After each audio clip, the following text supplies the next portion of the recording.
Right, hello computer science students.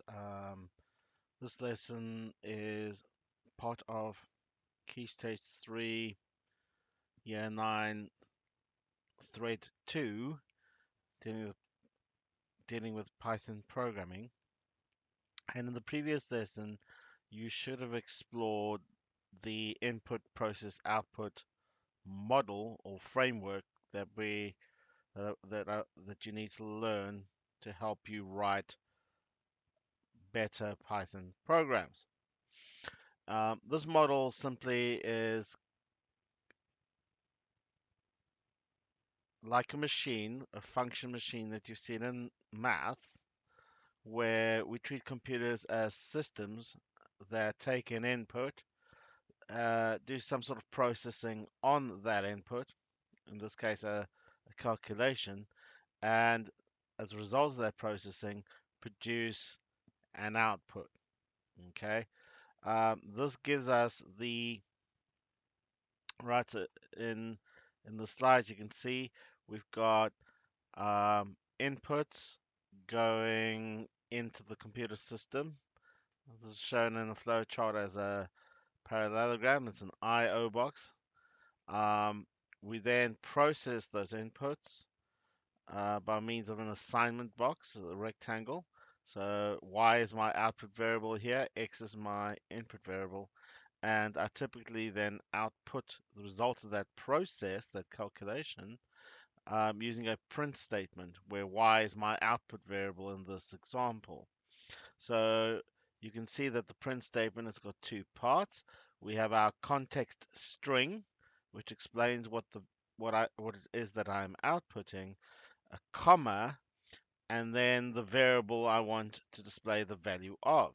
You will notice, please, that there are no quotes around y because y is the variable that I want to display. It'll actually output the value of the calculated variable.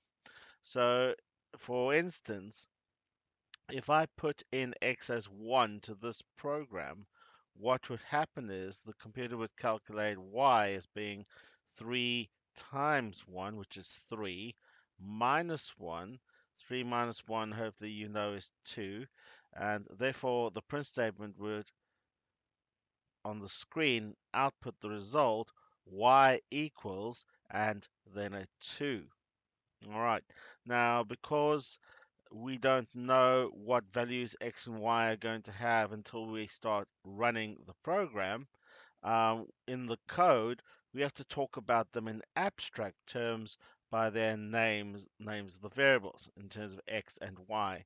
But in actuality, when the program actually runs, x will be substituted and replaced with an actual value we ask the user to input, and y will be the actual calculated result. Now, the focus of this video is to help you understand example 2a from lesson 5. And it's a very similar sort of problem to what was discussed in the previous lesson um, in the we do, but this one is going to look at some different processes. So this one we look at division, which is represented by a slash. This is real division because it's going to give us a floating point number, a decimal point answer. But there are also two other types of division that computers can do.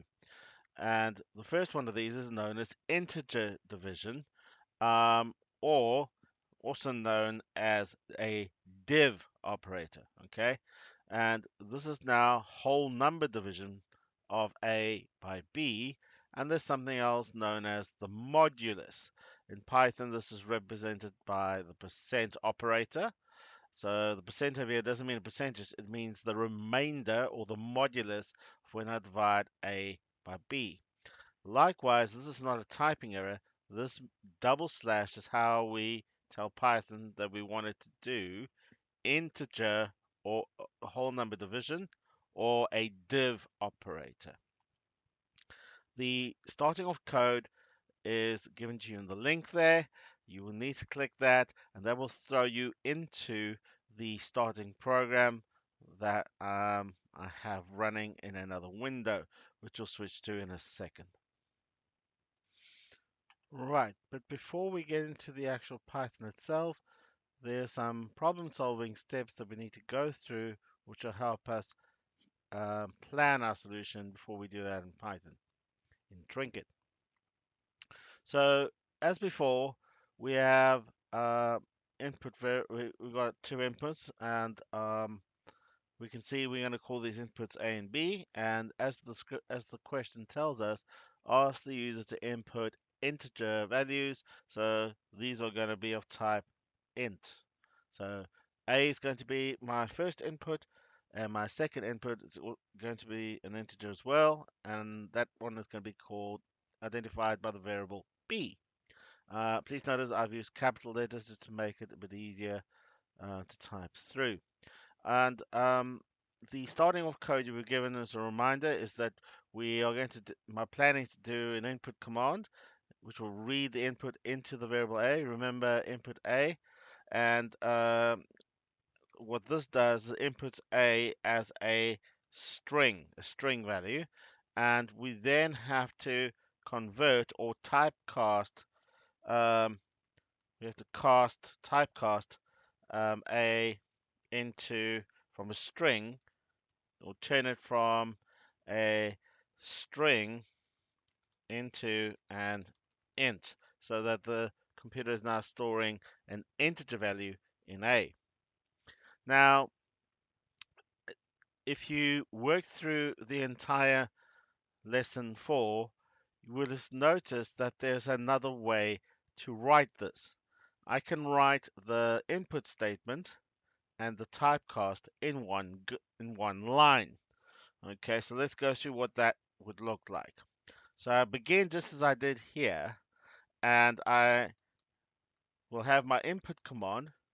But what I now do is, instead of doing this on the next line, on the same line, I can put an int, wrap an int command around the input instruction. And that will uh, typecast it in one go. So now this is the preferred way of doing it. If you understand the method of using two lines, keep doing that. If you get what I've just done here, it will save you a little bit of effort and in the future. So all I've done is I have my normal input command, and then what I did is I typecast or wrapped the input inside the call to the int typecast function. Right, so looking at our problem, we have to work out three outputs. We've got to do real division. So I'm going to call this let's just give it a proper name, real division. And this will be a float data type. When I do division with a slash, it automatically will give me a decimal point number. So this is going to be real division. And using camel case, I must make sure that my identifier name starts with a lowercase letter. I then uppercase the D to so I can read it. Don't worry about the squiggly underlines. It's um, Teams not really understanding the name of my variable, but it's fine. All right, so the next one is going to be called, this is my second input, which is going to be my integer or my div variable. So I'm going to call this int div. And as the name implies, this will be an integer as a result. And the third output is going to be the remainder. I'm just going to call that rem for remainder. I can take a few liberties here and there to make the code a bit easier to read and write out. I don't have to. So, I mean, most people will understand that that's the remainder. I can get away with that. So those then are the names of my identifiers, my three output variables I'm going to use. So we now move on to having chosen names for my output variables, descriptive names, and knowing what type they're going to be. I can now move on to the process phase where I actually calculate those variables. So we're going to start with the first calculation. This is going to be real div, and I'm going to assign or calculate and store into this identifier the result of A divided by B. And as the comment, which is the hashtag over here, I'm just going to say real division to remind myself what this is all about. Calculation 2 is going to be int div. I need to probably change this starting data to lowercase I. And again, I'm going to have to fight with teams. This is to get it to turn that back to a lowercase I. Int div, and this now is going to be integer division or a div operator, where I use the double slash. It's just the integer integer division or div result. And my final output is going to be the remainder, which I'm going to call rem. So rem, and again, I've got to fight with teams to change the first letter to be small, lowercase. So this is now going to be a percent b, which represents the modulus, or we're going to say remainder or mod, it's sometimes called. All right, remainder, or I won't write a slash, that's confusing. I'm going to write remainder or mod. All right, having dealt with that, I'm now ready to form my output print statements. So I need a context string, so I'm going to have a string and a comma and then the variable name. All right, so the first one, we're going to output the real div variable, and we're going to say that this is simply real division. Okay, and there's the result, real division, and I'm going to put a colon over there.